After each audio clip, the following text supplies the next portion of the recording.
on this computer. Muy bien. Entonces estamos grabando. Bueno, entonces esta es la clase 15 de bioestadística. El sábado nos vamos a ver, tenemos parcial. Sería mejor vernos en una instancia más amigable, porque el parcial es justo ese momento que tiene un poquito de estrés, pero bueno, es lo que la pandemia nos depara. Y hoy vamos a ver distribución empírica. En realidad los cuantiles no nos va a dar el tiempo, ¿sí? Pero entonces vamos a repasar un poquito de estadística, vamos a repasar cómo se estima una probabilidad y después nos vamos a dedicar a estimar la función de distribución. Vamos a recordar qué es, vamos a ver sus propiedades, vamos a ir despacito. Esta es la última clase que va para el parcial, sí, efectivamente. Y la clase que viene vamos a hacer ejercicios, quiere decir que no vamos a dar teóricos, ¿sí? Probablemente hagamos un parcial viejo, ¿sí? Así que si quieren venir, bienvenidos. Bueno, entonces vamos a repasar algunas diapos. La probabilidad y la estadística son disciplinas hermanas, digamos, están conectadas. No diría que son siamesas, porque no están tan cerca. Hola. Pero están muy relacionadas y el tema es que comparten un mismo marco teórico, pero en ese mismo marco teórico se realizan preguntas diferentes, ¿sí? Entonces implica maneras de pensar diferentes, maneras de entender diferentes y en consecuencia procedimientos diferentes, pero con los mismos objetos matemáticos. Entonces, los objetos matemáticos primordiales son el espacio de sucesos y el modelo de probabilidad P. Es decir, nosotros tenemos puntos, que son las cosas que pueden pasar, y a esos puntos les asignamos probabilidades. Es la probabilidad de que ocurran esas cosas. Entonces, las preguntas que formula cada una son diferentes. La probabilidad supone que se conoce P. ¿Ah? Y a partir de ello calcula cosas, la probabilidad condicional, la probabilidad de que pase tal cosa, la probabilidad de que llueva, ¿sí?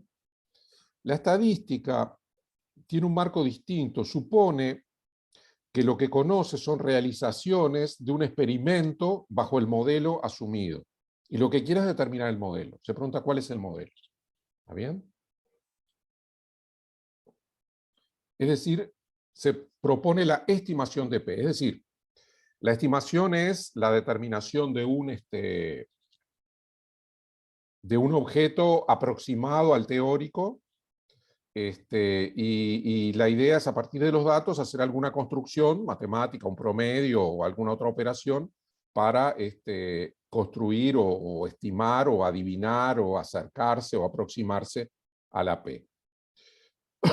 Entonces, en realidad hay un detalle, ¿no? La probabilidad P en general, uno dice, una probabilidad P es como, no sé, son muchos números. Pero en general lo que se asume es un tipo de modelo. No se asume el modelo mismo, pero se asume el tipo de modelo. Quiero decir, se asume, por ejemplo, que los datos son normales. Y el problema estadístico, entonces, es determinar cuál distribución normal. Quiere decir cuál es la media y cuál es la varianza. Cuál es el mu y cuál es el sigma cuadrado. ¿Está? A pesar de que en algunos casos sí se puede asumir que se desconoce totalmente la P, pero nosotros vamos a estudiar lo que se llama estadística paramétrica, es decir, la determinación de los parámetros de esa P. Entonces, este es nuestro enfoque. Hay algunas diferencias terminológicas también que vamos a repasar. En estadística, al omega se le dice espacio muestral, es donde viven las muestras que tomamos, y las variables que se observan se llaman una muestra aleatoria simple, ¿sí? Es lo mismo, es el mismo objeto, pero en estadística y en probabilidad tienen nombres distintos. Y bueno, y como decíamos, que en general lo que asumimos es desconocer un parámetro. La aproximación que hacemos de ese parámetro se le pone un acento circunflejo, un techito, ¿sí? Un techo a dos aguas, y se le denomina el estimador del parámetro, ¿sí? Y se lee tita gorro, una cosa así. O tita tilde, bueno, tita gorro se dice, a pesar de que, bueno, sería un gorro chino. Entonces esto forma parte de la clase pasada, y la clase pasada también nos basamos en la ley de los grandes números, que está escrita acá para estimar una esperanza, ¿sí? Es decir, si del modelo nosotros no queremos estimar toda la P, pero queremos estimar solo la esperanza, entonces usamos la ley fuerte. El procedimiento es muy sencillo, porque nosotros sabemos que el promedio converge a la esperanza. Entonces, bueno, tenemos que tener la esperanza, valga la redundancia, de que ese promedio esté cerca del número que queremos determinar. Por ejemplo, la esperanza puede ser una distancia o una cantidad de interés, y ustedes repiten el experimento varias veces, toman el promedio, y ustedes creo que en el laboratorio de física, ¿hicieron laboratorios de física? No. ¿Nadie hizo? Que repiten el experimento, tirar una bolita, un carrito, cosas de esas. Sí, Sí, sí, hicimos ese Sí. experimento. Y bueno, y lo repiten varias veces, ¿no? claro, para disminuir ahí el sigma. Y es eso, lo que hacen es esto que está acá, es decir, calculan el promedio para aproximarse a la cantidad que les interesa conocer, que puede ser una velocidad, una posición, una aceleración en física, digamos, biología, en química, en fin. ¿Sí? Bueno, entonces, nosotros esto, entonces la terminología que usábamos era el mu-gorro, que es como el estimador del promedio, es el estimador de la esperanza, perdón, que es el promedio, y el mu-gorro tiende a mu. Entonces, acá en estas dos líneas hay escrito algo muy importante conceptualmente, porque en uno hay un igual y en el otro hay un converge. Entonces nosotros tenemos que pensar, o no es que tenemos que pensar, nos sirve pensar que hay dos mundos o dos espacios conceptuales, ¿sí? Un espacio conceptual teórico, idealizado, que el investigador, el matemático, el estadístico inventó, digamos, para entender y proponer un procedimiento, que es el mundo donde está la P y donde está la mu. Y después hay un mundo empírico, que es el mundo de la experiencia, donde el experimentador hace el experimento, ¿sí? También ese es un mundo abstracto, porque después cuando se hace el experimento, del experimento físico real a este mundo experimental, digamos, después hay algunas cosas que no coinciden, pero en principio nosotros de ese tercer mundo real no nos ocupamos, ¿sí? Lo que sí tenemos que ocuparnos es de que el reflejo, este mundo, digamos, empírico de la experiencia, se parezca o tenga lógica o esté relacionado realmente con el experimento que hacemos. ¿Tá? Quiero decir, la medida que tomamos tiene que estar bien tomada, en fin. ¿Sí? Y bueno, entonces, esta igualdad es en el mundo empírico, ¿sí? El estimador es igual al promedio. Y esta es como una aproximación entre dos mundos, ¿sí? Quiere decir que el mundo empírico el valor en el mundo empírico, que es lo mejor que podemos hacer, nuestra estimación se aproxima al valor teórico, ese abstracto, en el modelo, digamos. El modelo es ese mundo abstracto.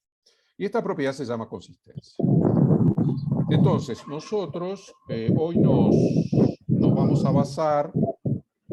Pero Xiomara dice tampoco, pero yo le pregunto, ¿hay alguien que nunca calculó un promedio?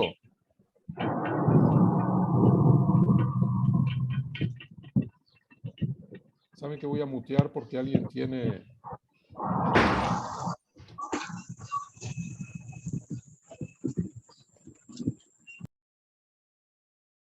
Ahí está.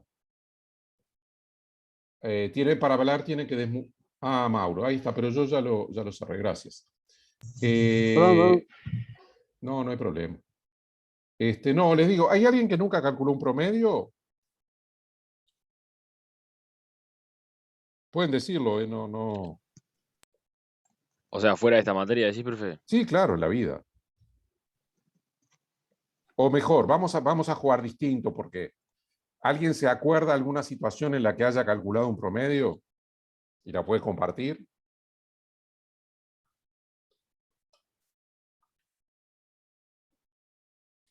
En química analítica, luego de hacer un experimento por quintuplicado. Ahí está. ¿Qué experimento era? Quizá no es tan cotidiana, pero es la que recordé. No, está bien, está perfecto. ¿Y qué experimento era? ¿Te acordás? Y mirá, hay muchísimos laboratorios en analítica y en todos se toman las medidas por quintuplicado y después se promedia y bueno, y se hace el rango de confianza, etcétera, etcétera. Perfecto. Y la pregunta es ¿por qué 5? Es una pregunta Sí, mala esa. No debía hacerla, pero...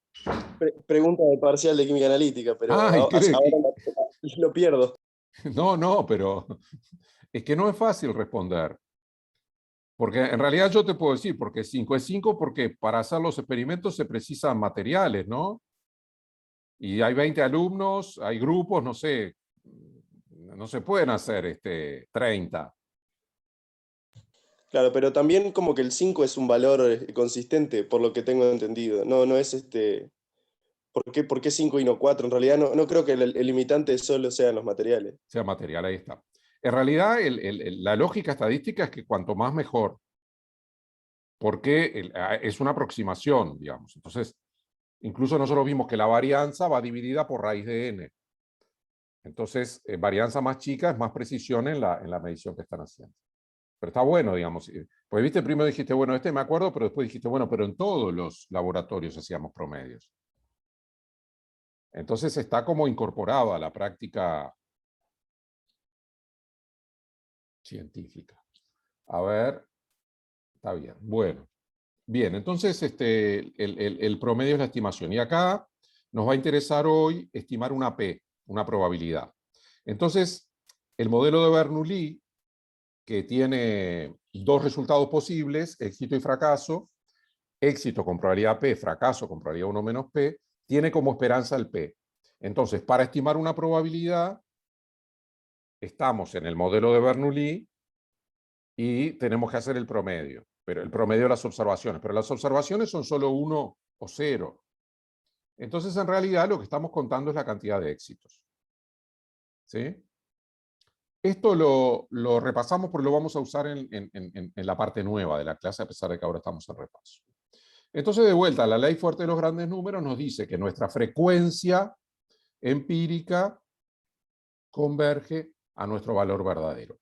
Es interesante que este es un teorema de 1713. Lo demostró un señor que se llamaba Jacobo Bernoulli, una familia de matemáticos, los Bernoulli. Y 1713 quiere decir que hace unos 300 años, ¿no?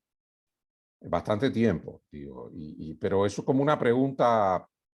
La aproximación entre esos dos mundos, el mundo empírico y el mundo teórico, es una pregunta vital, digamos, que siempre está planteada y siempre nos interesa, nos interroga, ¿no? Bien. Entonces, hasta acá estábamos como repasando y vamos ahora a repasar otro concepto. ¿Sí? Ahora ya nos metemos más de lleno en la clase misma de hoy. Y recordamos la función de distribución. Entonces, nos damos una variable aleatoria, acá hay una S de más, esperen que la voy a corregir. Perdonen, dos cosas les quería decir. Somos 19. La clase que viene vamos a hacer algún práctico, es decir, no vamos a dar material teórico, vamos a prepararnos para el parcial. Y además, les quería contar que yo voy a tomar todas las transparencias y las voy a poner en un único PDF y las voy a colgar en el web, ¿sí? Eso voy a tratar de hacerlo cuando termine la clase. Así ustedes tienen para estudiar, si ustedes quieren identificar un tema, entonces con control F, buscando en ese PDF grande pueden ir y por supuesto tienen que tener a mano las notas de Alejandro, que tienen más material, pero nosotros las seguimos. Entonces anoto acá, clase 15, hay unas variables aleatorias. Bien, entonces les decía, la función de distribución, ¿qué hace? Es un resultado posible, un resultado potencial de un experimento, ¿sí? O sea, de química analítica, como nos mencionaban recién, o de biogeografía, o de una medición biológica, podría ser ecológica, puede ser el tamaño de una corvina, el peso de una corvina, ¿sí? Que se extrae, en fin, lo que sea, ¿sí? Pero antes de sacarla, antes de medirla. Entonces lo que nos preguntamos es cuál es la probabilidad de que esa variable sea menor o igual que X. ¿Sí? Supongan, para fijar ideas, ¿vieron en pesca el conservacionismo? Consiste en volver al mar los especímenes menores a una determinada talla, ¿sí? Porque no tiene tanto rendimiento y entonces no afecta tanto la especie, ¿sí? Entonces suponga que esa talla son, no sé, para una corvina, ¿cuánto pesa una corvina? Sabe que es una corvina, ¿no? Y depende, ¿no? Pero yo qué sé, una corvina grande puede pesar 1 kilo, 1,5 kilos, no sé. Una corvina negra puede ser muy grande, si vieron esas Claro, fotos. claro. Depende de la especie también. Claro. Pero merluza, digamos, porque en realidad cuando se pesca en las costas uruguayas se pesca mucha merluza. La merluza no la tengo tan clara. Si me preguntan, no tengo la imagen de la merluza, pero son bichos más medianos. Entonces supongan que 100 gramos es el límite. 100 gramos es el límite. Quiere decir que se pesca, se pesa y lo que es menor que 100 gramos se vuelve al mar. ¿Está bien? Supongamos esa lógica. Son números aproximados. Entonces es importante calcular la probabilidad de que esa merluza pese menos de 100 gramos. ¿Está? Si esa probabilidad es grande, quiere decir que se va a desechar muchos ejemplares. No en peso, sino en números, ¿sí? Y si es pequeña, se van a descartar pocos. ¿Entiende? Pero la X grande es el potencial, ¿sí? El valor que va a tomar el experimento. Y la X chica es un valor que fijamos nosotros, un umbral. ¿Tá?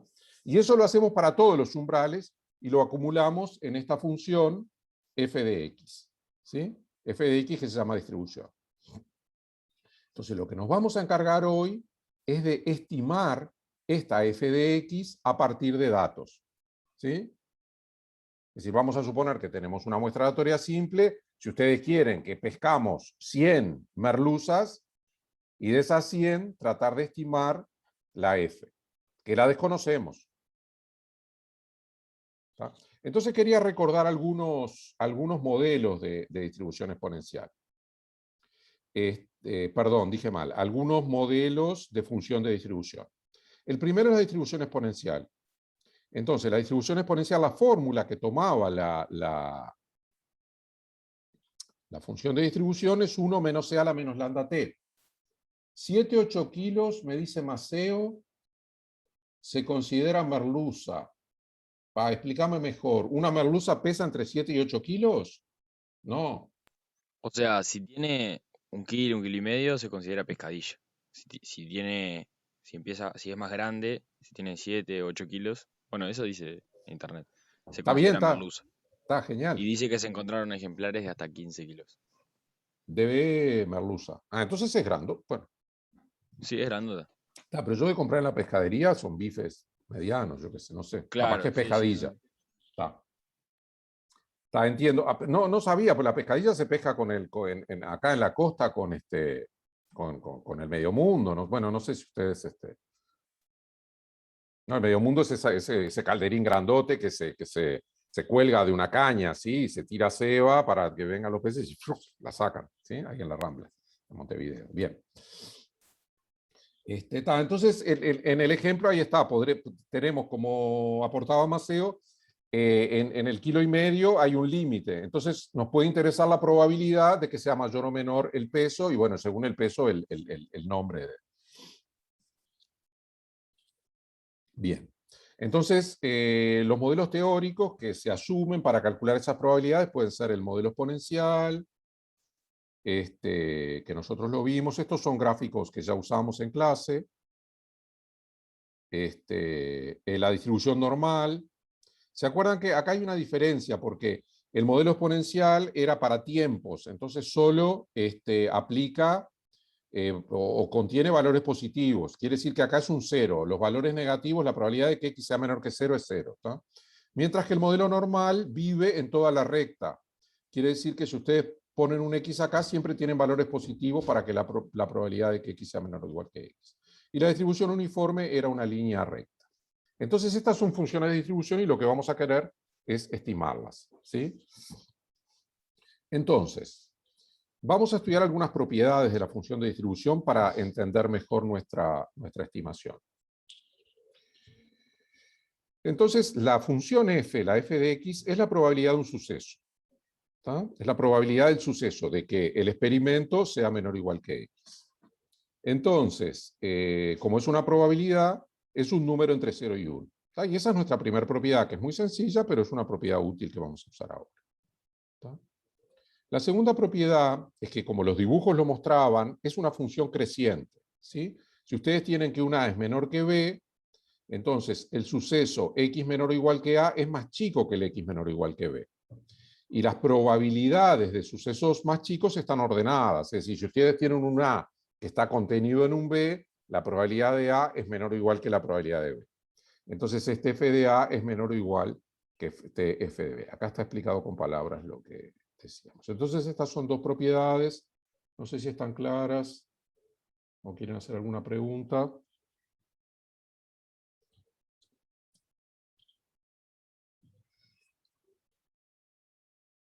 Bien. Entonces, estas propiedades las vamos a usar. Quiere decir que nosotros queremos conocer un número que está entre 0 y 1 y además como función, cada uno de esos números se hace más grande cuando nos movemos a la derecha. Quiere decir que esas son propiedades de todas las funciones de distribución, no solo de las que vimos en los gráficos. Bien. Entonces, acá hay las propiedades límites. ¿Qué pasa en los extremos de la recta? ¿Qué pasa si x es menos infinito? En realidad ustedes dicen, bueno, ¿qué quiere decir que x sea menos infinito? Quiere decir que x es muy, muy, muy negativo, ¿sí? Es como estoy tomando un límite. No sé si se acuerdan de Matemática 1, estoy tomando un límite, ¿sí? O del liceo. Entonces, si x es menos infinito, la f vale 0. ¿Por qué? Porque f es la probabilidad de que la variable sea menor o igual que menos infinito. Pero nunca puede ser un número negativo muy, muy, muy grande en valor absoluto, ¿sí? Menos 1000, menos 10.000, menos 1.000.000, pero nunca va a ser menor que menos infinito. Entonces x menor o igual que menos infinito es el suceso vacío, ¿sí? El suceso imposible, como se dice en probabilidad. Y la probabilidad del suceso imposible es 0. Entonces la f en el extremo izquierdo vale 0, ¿sí? Mientras que si nos vamos al otro lado, recorremos toda la recta y nos vamos a más infinito, entonces, ¿qué pasa? La x es siempre un valor menor que o igual que infinito, porque es un número, ¿sí? Entonces siempre va a dar menor o igual que infinito. Entonces este es el suceso cierto, es todo el suceso. Entonces tiene probabilidad 1. Quiere decir que la f es una función que está entre 0 y 1, es una función que va creciendo y además va de 0 hasta más infinito. Podemos revisar en los gráficos esa propiedad. Es decir, acá no está dibujado, pero viene todo 0, empieza a crecer y se aproxima al 1. Tiene límite 1. Esta le pasa lo mismo, bueno, no es exactamente lo mismo. Viene desde menos infinito, va creciendo, creciendo, creciendo y se aproxima al 1. Esta, la uniforme, ya es 0 propiamente, no se aproxima, va creciendo y se convierte en 1. Quiere decir que esas propiedades que vimos son propiedades de todas las funciones de distribución. Sí, es muy teórico esto, ¿qué les parece?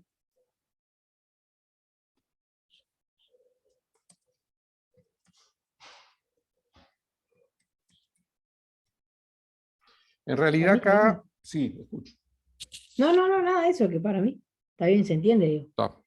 Acá hay una formalización que yo no hice, que es tomar el límite, es decir, no sé, x nunca es menos infinito. Lo que estoy diciendo es que x tiende a menos infinito, pero estoy tomando la idea nada más, digamos. Nosotros tenemos que tratar, yo lo que quiero que quede claro es cómo es la forma de la función de distribución, ¿tá? Porque, ¿qué pasa? Ahora vamos a suponer que no la conocemos, la función de distribución, ¿sí? Entonces ahí es donde nos planteamos el siguiente problema. Entonces ahora viene la estadística, ¿sí? Suponemos que tenemos un modelo de probabilidad. Ese modelo tiene una f, ¿sí? Es una variable aleatoria que tiene una distribución f. Pero esa f es desconocida. Y nosotros repetimos, por ejemplo, 5 veces el experimento. O 30 veces, como dicen los manuales de aplicación de las leyes límites, ¿sí? Entonces lo repetimos una cantidad de veces. Quiere decir, pescamos una cantidad de merluzas, ¿sí? O de pescadillas. ¿Tá? Entonces desconocemos la f y queremos estimarla. ¿Tá? Entonces f es una función. ¿Tá? Es medio complicado estimar toda una función. Es más fácil estimar un número. Entonces vamos a fijar un valor a y vamos a estimar f de a partir de la muestra. Entonces nuestro problema es el siguiente.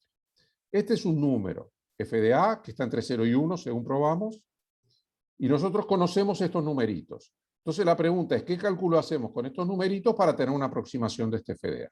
Esa es nuestra pregunta. Bien. Entonces, f de A es una probabilidad, ¿sí? Es una probabilidad que llamamos P. Capaz que no está bueno llamarlo P porque esta f de A, si cambian el A, se mueve. Pero bueno, vamos a pensar por un momento que es una probabilidad fija. Y es la probabilidad de este suceso, X menor o igual que A. Entonces lo que hacemos es nos preguntamos de la muestra que tenemos cuántos valores son menores o iguales que A. Y ahí tenemos éxito o fracaso. El éxito es menor o igual que A, el fracaso es mayor que A. Y estimamos P como lo hicimos antes y como lo repasamos al inicio de la clase. La cantidad de éxitos dividido el total. ¿Sí? Es decir, lo que se llama la frecuencia. Frecuencia empírica a veces se le dice. ¿Está bien? Entonces supongamos, para fijar ideas de lo que estamos diciendo, que A es 0. ¿Sí? Quiere decir que queremos estimar f de 0. Vamos a ver en los gráficos cuánto vale f de 0. Por ejemplo, f de 0 acá es este valor. ¿Cuánto vale f de 0 para una normal? ¿Ustedes saben? Pregunta... Un medio, ¿no? Un medio, sí. Ah, sí, sí. Por simetría, porque la normal es igual para los dos lados. Entonces la probabilidad de que sea negativo es la mitad del área y la probabilidad de que sea positivo es la otra mitad. ¿Sí? Y como el total es 1, entonces vale un medio. En el caso... ¿Perdón? Mauri, estás desbloqueado. ¿Perdón? Estás desbloqueado.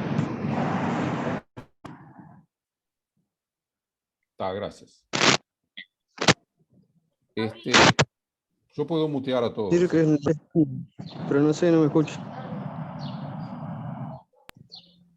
Muteo a todos. No, dijo que era la normal estándar, pero no le anda bien el micro. Ah, qué lástima. No, porque ustedes saben que a mí me encanta la participación, para no sentirme tan solo acá. Bien. Entonces, decíamos f de 0, y en este caso no tiene mucho sentido f de 0 porque es 0, pero en este caso está bien, digamos, como que nos podría interesar. Entonces, volvemos a nuestra situación. Entonces, supongamos que estos son nuestros valores. Ahora es bien crudo, si son los 1, 2, 3, 4, 5, 6, 7, 8 experimentos que hicimos, nos dieron los valores. Entonces, ¿cuál es nuestra estimación de f de 0? Lo que hacemos es contamos los valores negativos, 1, 2, 3, 4, 5, y lo dividimos por el total. Así de sencillo es. ¿Ah? Quiere decir que nuestros éxitos son el suceso x menor o igual que 0, los valores negativos que están marcados en rojo, entonces nuestra estimación es 5 octavos. ¿Está bien? Si hubieran habido más, sería más octavos, menos octavos. Esa es nuestra estimación.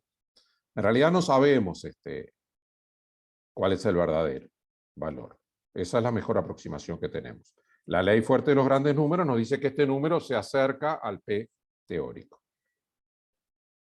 Un temita de notación. Acá, cuando se estima la distribución empírica, no se le pone gorro. Se le puede poner gorro, pero bueno, nosotros no le vamos a poner. Pero se le pone una N acá. Nada más que una N, ¿sí? Entonces la F sub N quiere decir que es la estimada, mientras la F sin la N es la teórica. ¿Está? Entonces, con esta notación, la estimación de 0 es 5 octavos. ¿Está bien? Profe, Sí. ¿podés repetir qué cuenta habías hecho con esos números? Está. Yo lo que hice fue, conté los negativos, consideré los negativos como éxitos, que son los que están escritos en rojo, y dividí por el total. ¿Sí? Ahora, ¿por qué hice eso? Porque yo estoy calculando la frecuencia del suceso o la probabilidad de que el suceso es x menor o igual que 0. Y esta es mi muestra, ¿sí? Estos son los x1, x2, x3, x4, x5, x6, x7, x8, n es 8 en este caso, ¿sí? Entonces, cuento los éxitos y divido por el total, como se hace para estimar una probabilidad. ¿Sí? Es eso lo que hacemos. Un procedimiento bastante frecuente, digamos, en estadística. Pero esos valores los tomaste arbitrariamente. Esos valores los simulé con R. Ah, ok. Pero digo, lo que quería era mostrarles, supongan que ustedes hacen el experimento de química analítica y obtienen estos valores. Quiero decir, la muestra de teoría simple al final del partido siempre son números. ¿Entienden? Entonces digo, son esos. Digo, yo acá supuse que se hizo un experimento, que se midió, que se anotó en una tablita, y bueno, está eso. ¿Está bien? Bien. Está claro lo que hacemos, ¿no? No sé si seguimos entonces. ¿Hay alguna pregunta más? Se entiende, profe. Dale. Bueno, gracias. Entonces, nuestro problema es que nosotros no queremos estimar solo la F en cero, la queremos estimar en todos los valores. Aprendimos a estimarla en un valor. Pero bueno, en cada valor hacemos lo mismo. Lo que pasa es que si nosotros corremos el A, los éxitos van a ir cambiando. Fíjense, cuando ustedes se corren más a la izquierda, para valores más negativos van a tener menos éxitos. Y cuando se corren más a la derecha van a tener más éxitos. Entonces van a tener 1 octavo, 2 octavos, va a ir yendo así como creciendo, ¿sí? La estimación. ¿Está? Entonces, ¿cómo hacemos lo mismo para cualquier A? Una que no sea 0. Decimos, bueno, en realidad lo que hacemos es, para estimar f de A, contamos la cantidad de variables, la cantidad de números, la cantidad de resultados experimentales, que son menores o iguales que A, y dividimos por el total. Entonces eso es esta notación, ¿sí? Este símbolo acá quiere decir cantidad. Entonces lo que decimos es la cantidad de K's, de índices, que son menores o iguales que A. ¿Cuánto valía este número en el ejemplo anterior?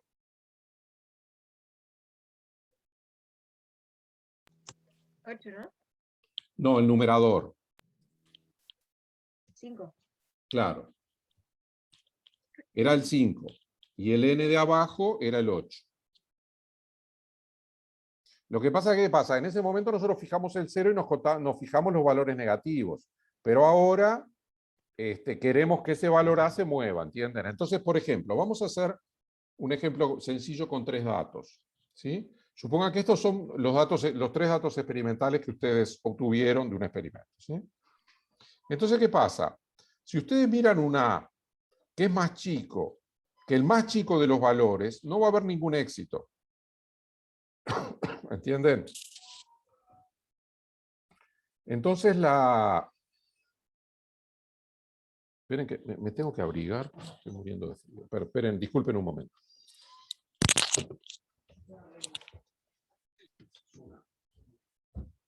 Se enfrió.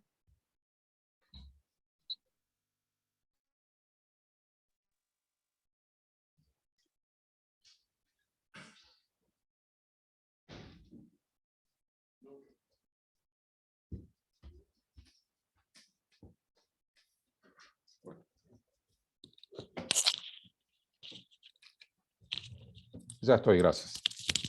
Bien, entonces, les decía que si ustedes toman un valor menor que el más chico, no van a tener éxitos. Entonces, si el A es menor que menos 0,73, la estimación les da 0. En este caso, ¿por qué es F3? ¿Por qué pongo F3 de A? Porque n es 3. Claro, porque N es 3. Gracias. Profe, Sí, eso que estás haciendo de la f estimada, se puede hacer para cualquier distribución. claro. O sea, para cualquier distribución se usa siempre la misma fórmula. Sí, está buena la pregunta. Está buena porque en este caso nosotros no tenemos por qué, con este procedimiento no tenemos por qué asumir un modelo particular. Que si sirve, si es normal, si es exponencial, si es uniforme, cualquier modelo sirve. Por eso es un procedimiento bastante fuerte, bastante importante, digamos. No tanto como calcular el promedio. Bueno, en realidad, vieron que siempre estamos calculando promedios, pero sí, está buena la pregunta. La F es cualquiera, es teórica, es un experimento arbitrario, hacemos eso. Entonces decía que si ustedes están a la izquierda de menos 0,73, tienen que F, la estimación les da 0. Pero cuando el A pasa el valor y está entre el primero y el segundo, entonces a la izquierda ustedes dejan un único éxito. Entonces pasan un tercio. Y cuando el A pasa al segundo valor, el 007, entonces están en 2 tercios. Y por último, cuando el A pasa el 0,92, entonces ya tienen 3 tercios, que es 1. Quiere decir entonces que la estimación que ustedes construyen es como una escalera, ¿sí? Es una escalera que empieza en 0 y termina en 1, y cada vez que encuentra un dato salta porque agrega un tercio. Es decir, viene 0, primer dato, salta un tercio. Sigue derecha hasta el segundo dato, salta 2 tercios. Sigue derecha, sigue constante, derecha. Constante se dice en matemáticas, salta 3 tercios y llega a 1. Entonces esa es la distribución empírica, ¿sí? Entonces así tenemos, claro, ustedes dicen, bueno, pero en realidad las distribuciones que vimos teóricas no son escaleras. Pero bueno, digamos, si hay muchos datos, se puede demostrar que esas escaleras se parecen a las teóricas. Entonces, vamos a hacer el dibujo. Entonces, este es el dibujo de la situación anterior. Este es el primer valor, menos 0,73, ¿sí? Menos 0,73. Entonces, yo acá tengo 0 y acá salto en el valor. Y sigue siendo un tercio, ven que acá es 0,4, hasta creo que era 0,07. Y ahí salta 2 tercios. Y ahí después sigue derecho, sigue constante, hasta encontrar el tercer valor, que creo que era 0,97, y después salta 1, ¿sí? Entonces, ¿qué pasa? Este dibujo que está acá, que es la distribución empírica, pero ya como función, es una distribución porque empieza en 0, termina en 1 y es creciente. Cuando digo creciente no es en sentido estricto. Si es creciente quiere decir menor o igual. ¿Tá? Podría ser o igual o mayor. ¿Está bien? Y bueno, y acá lo que... Chao. Perfecto.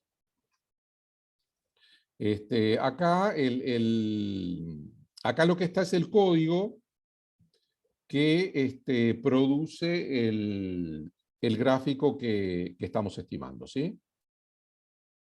Entonces, acá hay un comando nuevo que es SDF. Y son iniciales de algo, esto es empirical, esto es distribution function, pero la C no sé de qué es. Pero funciona así. Ustedes producen una muestra, ¿tá? Rnorm, ¿se acuerdan que era la simulación? Entonces estos son 3 normales, 0, 1. Entonces en P guardamos SDF de la muestra. Esta es la distribución empírica. El R la maneja como un objeto, ¿sí? Que ya lo tiene preparado. Ustedes le ponen los valores y ya él sabe que tiene que calcular, que hacer este procedimiento de ir contando, ¿sí? Y le dicen ploteame la P, y bueno, main distribución, main es el título que aparece acá, distribución empírica, ¿sí? Entonces esta es la forma con R de plotear la distribución empírica. Bien, déjenme ver un poco. Entonces, vamos a ver la consistencia, ¿sí? Es decir, vamos a ver que la estimación esta se aproxima a la teórica. En realidad, fíjense en que esto es bastante distinto, porque esto es una normal 0,1, ¿sí? Entonces, no la dibujé, pero la distribución teórica es una curva continua que va por acá. Y la estimación es una curva de saltos, digamos. Pero bueno, digamos, sin embargo, hay convergencia. Entonces, ¿cómo se trabaja, digamos, la consistencia? Lo que se hace es lo siguiente. ¿Se parece, bueno, la F estimada a la F teórica o hay convergencia? Entonces, para eso tenemos que recordar o aprender qué es la indicatriz de un conjunto. ¿Saben el término indicatriz de un conjunto? ¿Conocen este término? ¿Indicatriz o función indicadora? Yo no. No. Está. Entonces lo explicamos bien. Es una función muy sencilla. Lo que es como un 1 y se pone una A. Y esto es una función de X, ¿sí? Es una función de X. Entonces, si el punto que ustedes evalúan está en A, la función vale 1. Y si el punto que ustedes evalúan no está en A, la función vale 0. Me indica si el punto está o no en el conjunto. Por eso se llama indicatriz. ¿Está? Entonces es una función que vale 0 para los puntos que no están en A y 1 para los puntos que están en A. ¿Está? Es nada más que eso. Entonces, ¿qué es lo que pasa? Nosotros cuando queremos, acá, fíjense acá qué es lo que dice. Cuando nosotros queremos contar los valores que son menores o iguales que A, lo que tenemos que poner es un 1 en los que son menores que A y un 0 en los que no son menores que A, son mayores que A. ¿Ah? Entonces, este 1, X menor, XK menor o igual que A, nosotros no sabemos el valor de XK, pero vale 1 si el XK es menor que A y 0 en caso contrario. ¿Se entiende eso?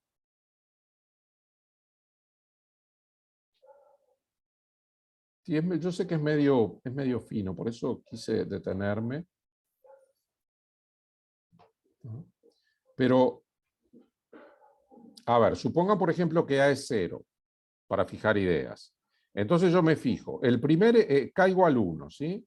El primer XK es negativo, pongo un 1. Si no es negativo, pongo un 0. El segundo XK es negativo, pongo un 1 si es negativo y un 0. Y luego sumo todos los unos. Entonces al final lo que voy a tener es la cantidad de valores, de Ks, que tienen el XK negativo. Si no sé si no se entiende, buscamos otra forma de explicarlo. Sí, ahora me quedó. El ejemplo estuvo bueno. Se entiende, se entiende. Ustedes dicen que se entiende. Bueno, no sé si alguien quiere preguntar.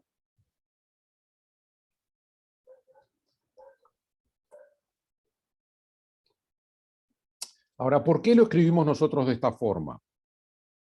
Entonces, yo les voy a hacer una pregunta acá. ¿Qué forma entiende más? En esta igualdad. Es bastante dura desde el punto de vista matemático, y yo lo sé, porque tiene como muchos símbolos, es como muy abstracto. Pero ¿cuál fórmula entienden ustedes más o les resulta más natural? ¿La de la izquierda o la de la derecha? Quiero que me digan eso. Yo creo que la de la izquierda. Para mí la de la derecha.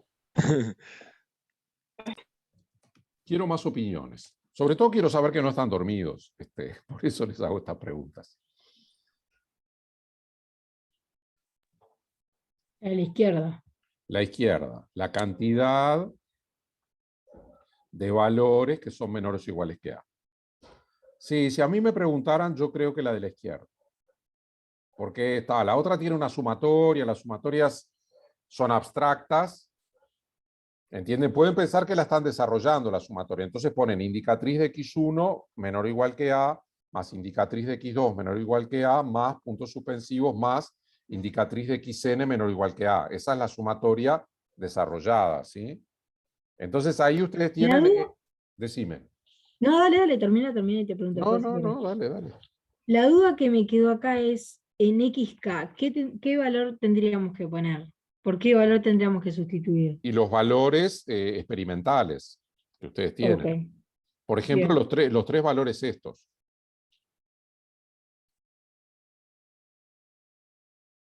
Estos tres valores. Acá. 007, 092, ¿está? Entonces vos te preguntás, ¿este es menor que A? Si es menor, pongo un 1. Este es menor que A, si es menor, pongo un 1. Este es menor que A, si es menor. Está, ahora sí, está. Entonces Bien, ahora sí. Está genial. Es la forma de contar. Bien, gracias. No, gracias a ti. Pero entonces, esta, si bien es más clara, la ventaja que tiene esta es que lo que nos dice, como esto va dividido por n, que la Fn de A en realidad es un promedio de valores. Y si es un promedio, se puede aplicar la ley fuerte. Por eso la escribo de esta forma. ¿Entienden? No por complicar, sino para aplicar la ley fuerte. ¿Está? ¿Cómo podés repetir lo último que dijiste? Claro, acá tenemos dos formas de escribir lo mismo. Entonces ustedes me dicen, algunos, que la forma más que se entiende más es la de la izquierda. Entonces la pregunta es, ¿por qué le escribo yo esto de una forma complicada? Creo que es la transparencia que viene. Ahí está, porque esta forma complicada, en realidad, la FNDA es 1 sobre n por esta suma. Quiere decir que es un promedio. Y si es un promedio, le puedo aplicar la ley fuerte. ¿Está? Quiere decir que acá yo no sé cómo aplicar la ley fuerte, porque no veo con tanta claridad que tengo un promedio al dividir por n. Pero acá sí, tengo un promedio de estas variables, que valen 0, 1. En realidad son experimentos de Bernoulli al final, porque si valen 0, 1 son experimentos de Bernoulli, que se construyen según la observación sea menor o mayor que A, lo que me da el éxito o el fracaso. Entonces, como les decía, al final la FNDA es la estimación de P, es la cantidad de éxitos, que es esta sumatoria dividido n. Entonces, ¿qué pasa? Como decía, esta cantidad, estas variables son I y D, es una muestra. Entonces, este promedio converge a la esperanza de la primera. Págate, ahí aplico la ley fuerte, crudo. ¿Está? Y la esperanza de la primera, esta puede tomar dos valores. Toma el valor 0 si X es mayor que A y toma el valor 1 si X es menor o igual que A. X1 debía decir, ¿sí? Voy a corregir eso. ¿Está? Y bueno, acá me queda la probabilidad de que X menor o igual que A, que es f de A. Quiere decir que este f de A en realidad es lo que va acá. Entonces lo que obtengo es que mi estimación converge a mi verdadero valor.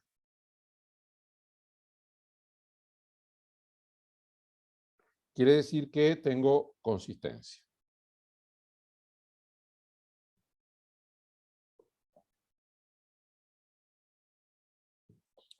Bueno, no sé qué les pareció el razonamiento, pero lo importante, más allá de los detalles técnicos, que bueno, se los mostré, es entender que esta estimación, basados en la ley fuerte de los grandes números, nos da la consistencia. Quiere decir que lo que estimamos converge al valor verdadero. Quiere decir que esos dos mundos se aproximan.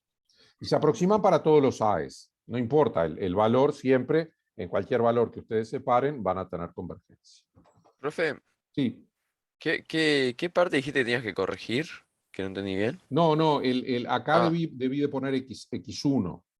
Porque Ah, acá ahí tengo va, X1, claro. entonces, debí poner X1.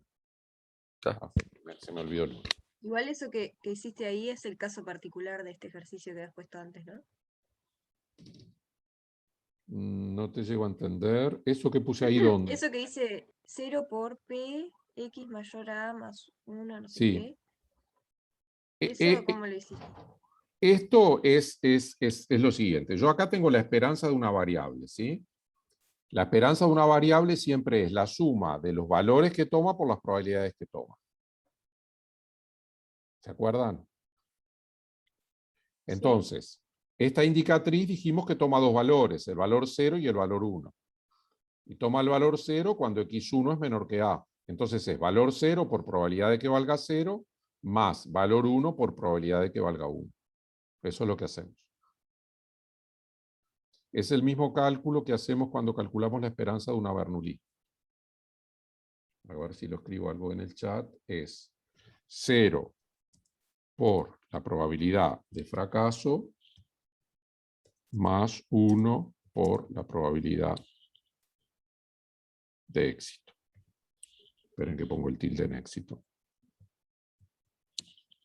Esa es la cuenta. 0 por la probabilidad de fracaso más 1 por la probabilidad de éxito. Que siempre me da la probabilidad de éxito. Sí, en realidad, una indicatriz, cuando ustedes la aplican, es una variable de Bernoulli, porque da 1, 0. Entonces es éxito, fracaso. ¿Se entiende la cuenta esa entonces? ¿Me escuchás ahí, profe? Sí, sí, perfecto.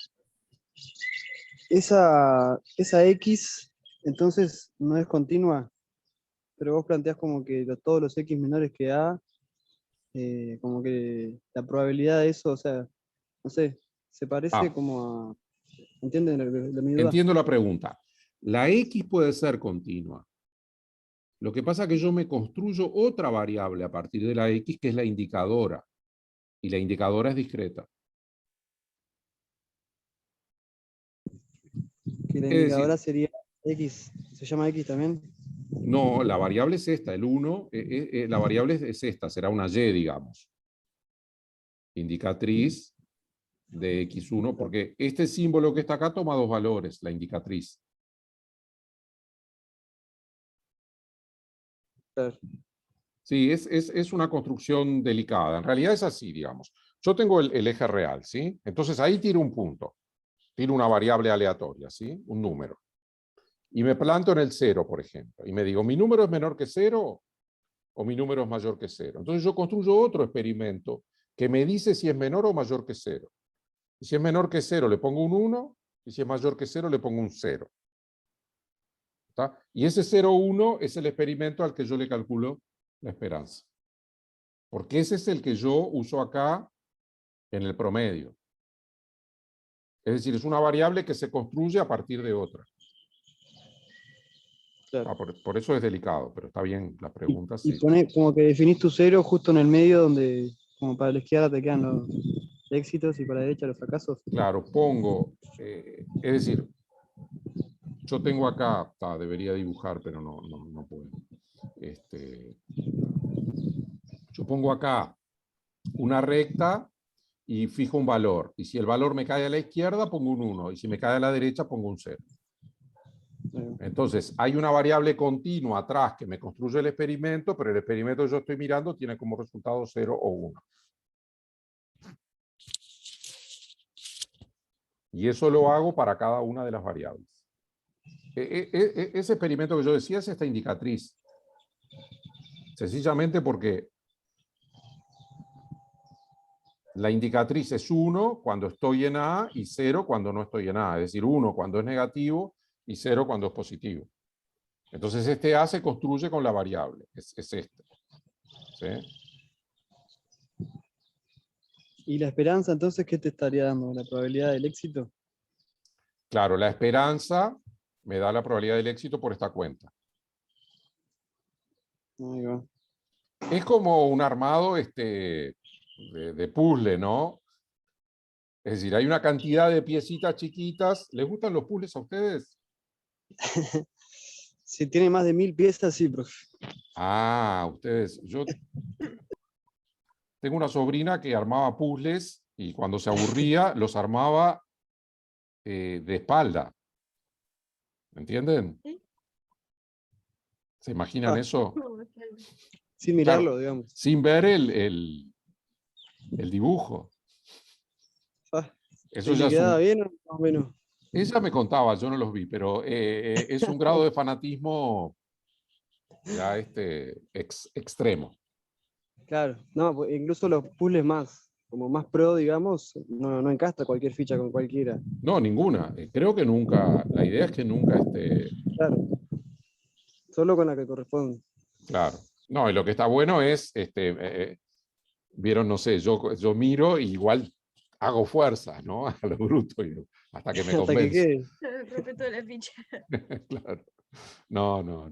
Lo bueno es que él tiene como algo de experimental y teórico, ¿no? Uno mira y debería, con la visión de determinar si encaja o no encaja, antes de hacer el experimento, sobre todo para ahorrar tiempo y para cuidar las fichas. Pero bueno, digamos, está bueno lo de los puzzles, sí. Este resultado es como un puzzle donde hay muchas piecitas que tienen que encajar y lo que demostramos al final es que nuestro procedimiento de estimación converge al verdadero valor. Ahora, si uno le saca toda la simbología, en realidad el procedimiento es realmente sencillo, porque uno lo que hace es, uno tiene una recta, ¿sí? Y tiene puntos en la recta. Y uno se va parando y cuenta cuántos puntos quedan a la izquierda, ¿sí? Y cada vez que aparece uno, sube, sube. Es decir, es como un dibujo, es como dibujar una escalera, ¿sí?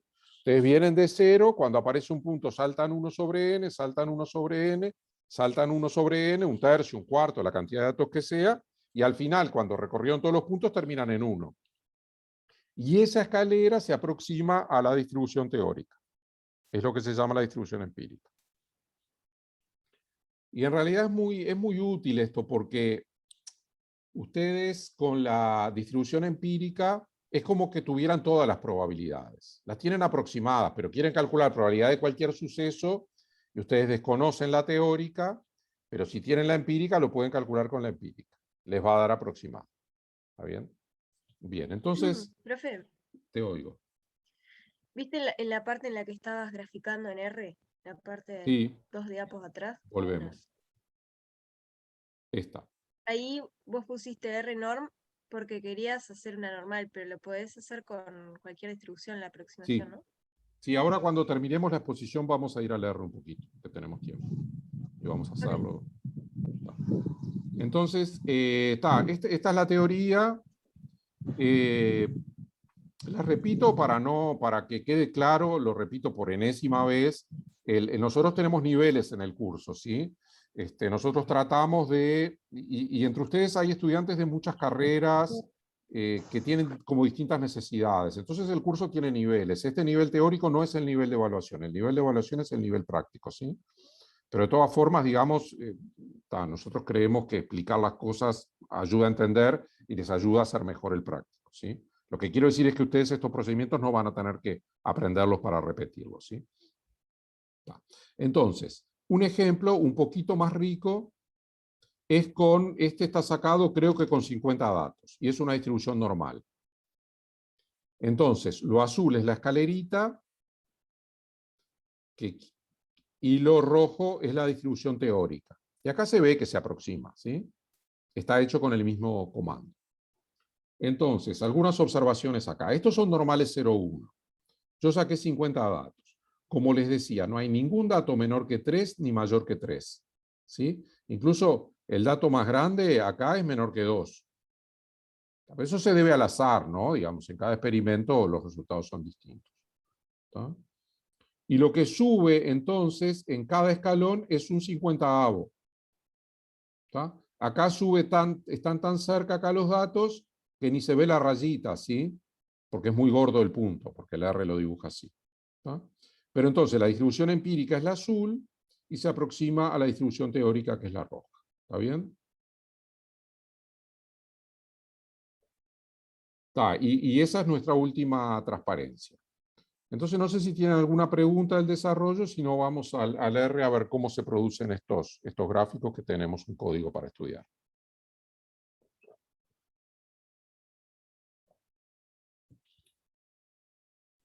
Si no hay preguntas, bueno, entonces, déjenme ver. Ay, ay, ay. Está. Voy a parar de compartir. Voy a ir a la R. ¿Lo tengo abierto el R? No, voy a abrirlo acá el R.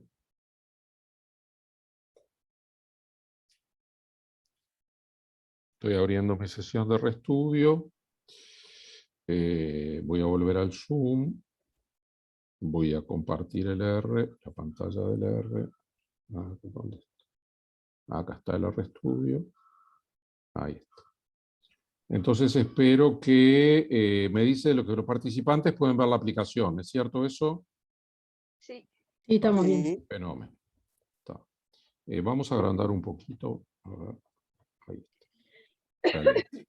Está, entonces, a ver si traigo yo, ayer hice un código. Open File, Recent Files. Empírica versus teórica. Ahí está. ¿Qué es esto? Vamos a ponerlo todo y vamos a ponerlo todo así. Entonces, primero produzco la muestra. ¿Tá? Entonces le llamo tamaño a 50. ¿Saben que no le voy a llamar tamaño? Le voy a llamar n porque en la teoría se llama n. Primero, entonces esto no es produzco la muestra. Primero elijo el tamaño de la muestra. ¿Está? Este es el n, que va a ser el tamaño de la muestra. Ahora simulo la muestra. Entonces comento, ahora simulo la muestra. ¿Está? No es de tamaño, sino es de tamaño e. Ahí es una normal 0,1. Entonces, luego vamos a ver otras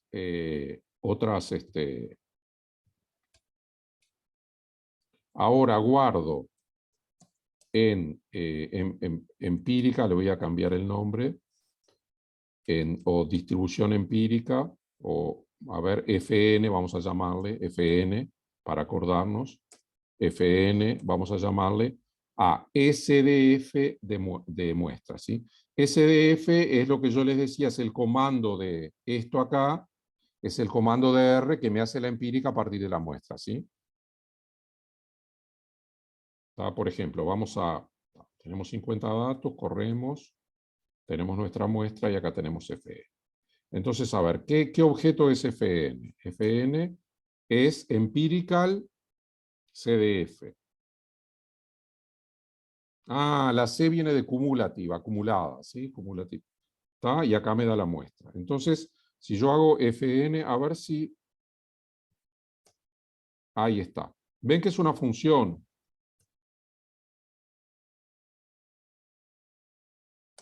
Vieron que Fn de infinito vale 0 y Fn de menos infinito vale... Perdón, dije mal. Fn de U...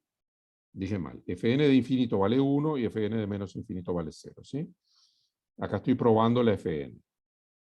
Fn de 0 me valía 0,52.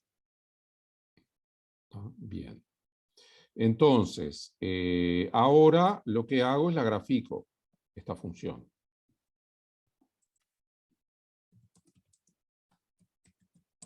Empírica. Entonces acá tengo que poner Fn. Le llamo distribución empírica y la hago de color azul. Es eso que está ahí. ¿Sí?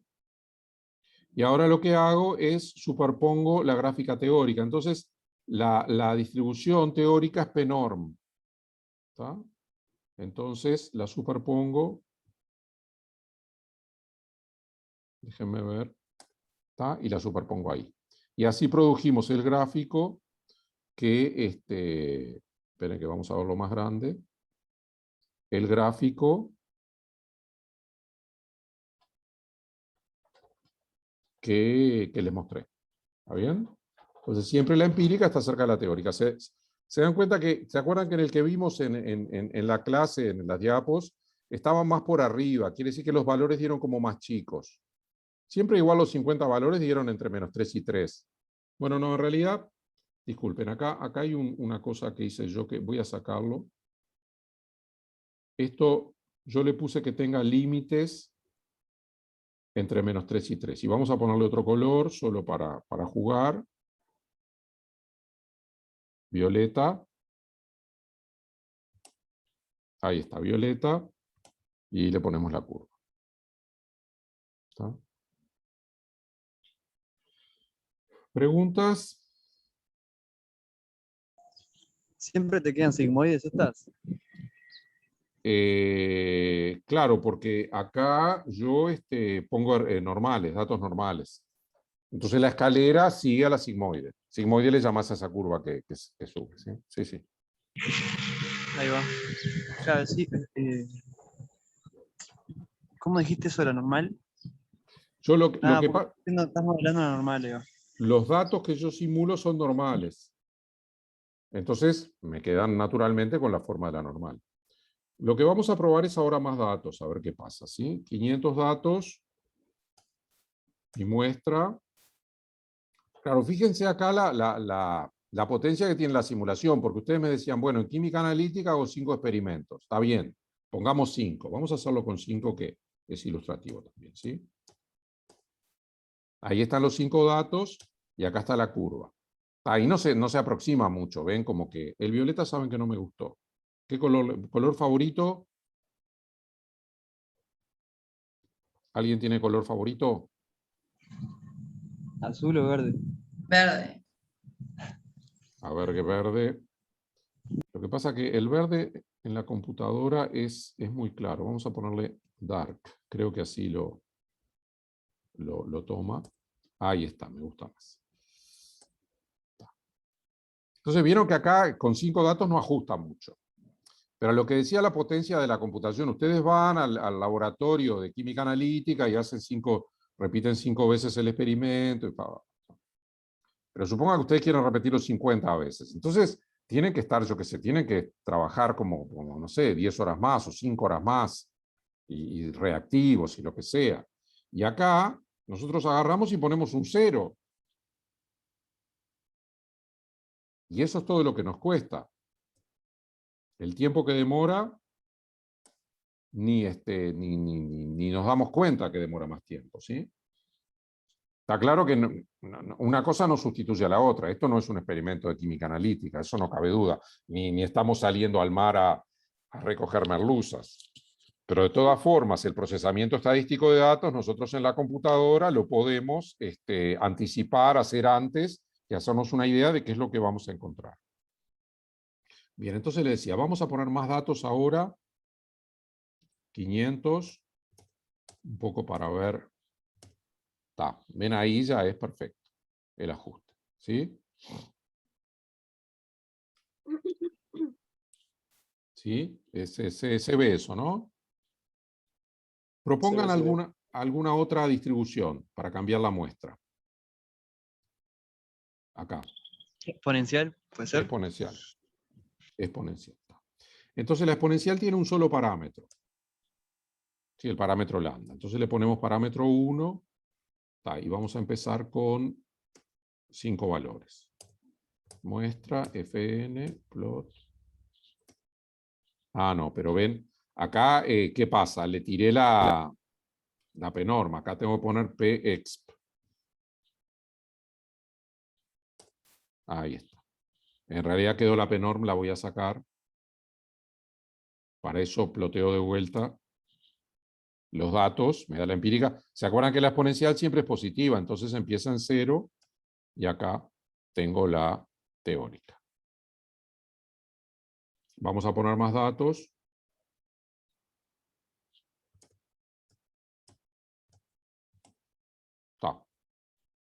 Ahí se ve con claridad, digamos con 500 datos, la aproximación, ¿sí?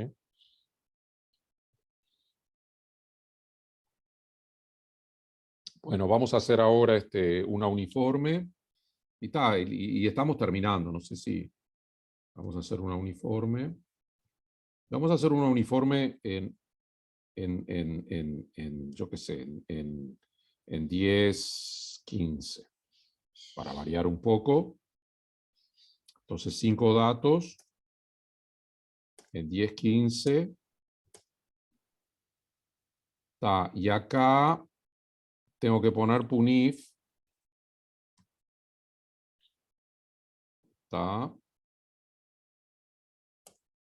Wow. ¿Qué pasó? Me dio mal.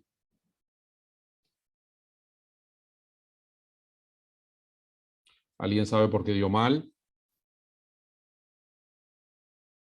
Bueno, vamos a investigar un poquito. Acá.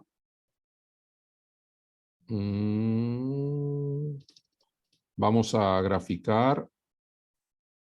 ¿Cuáles son los parámetros que le das a la UNIF? Claro, es exactamente eso. Yo le di un 10-15. Es ¿Pero decir, qué una serían? quiere decir que el A es 10 y el B es 15. Quiere decir que es Ahí va. una uniforme entre 10 y 15. Por eso los valores son 11, 12,5, 14. Lo que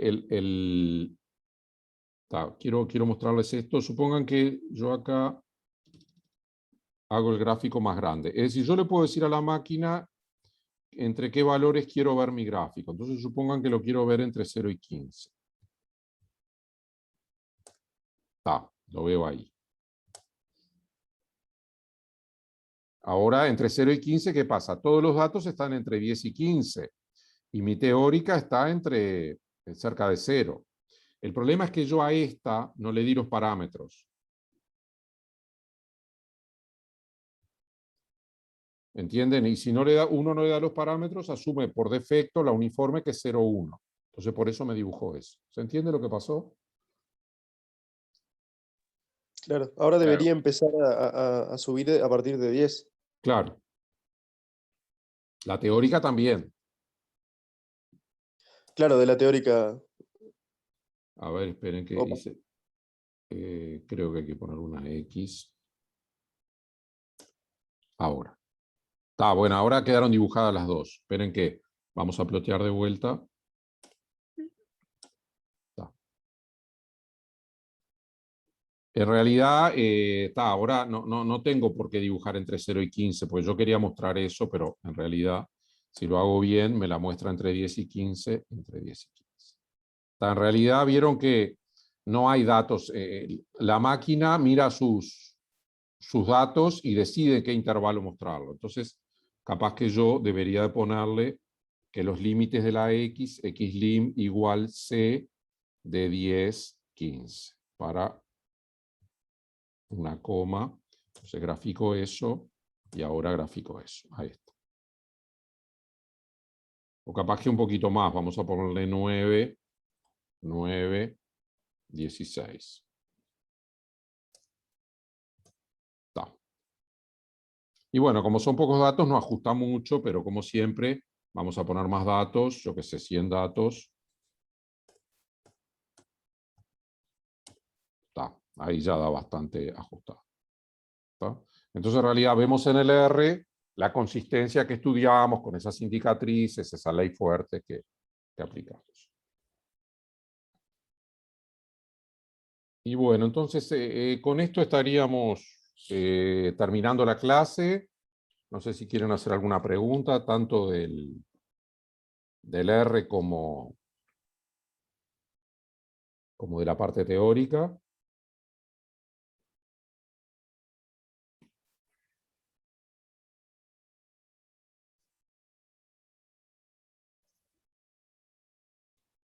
Bueno, bien. Entonces nos estamos despidiendo. ¿Sí? Repito que el jueves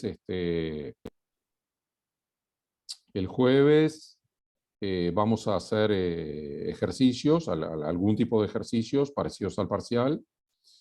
Y nada. Y voy a juntar todos los PDF y subirlos en la misma carpeta de teóricos, voy a subirlos todos. Buenísimo, profe. Dale. Bueno, Bueno, Gracias. gracias, profe. Nos vemos. hasta Nos luego. Vamos a dejar de Profe, ¿qué era grabar. eso que decía add T? En el R, Sí. déjame que dejo de grabar. Ahí está.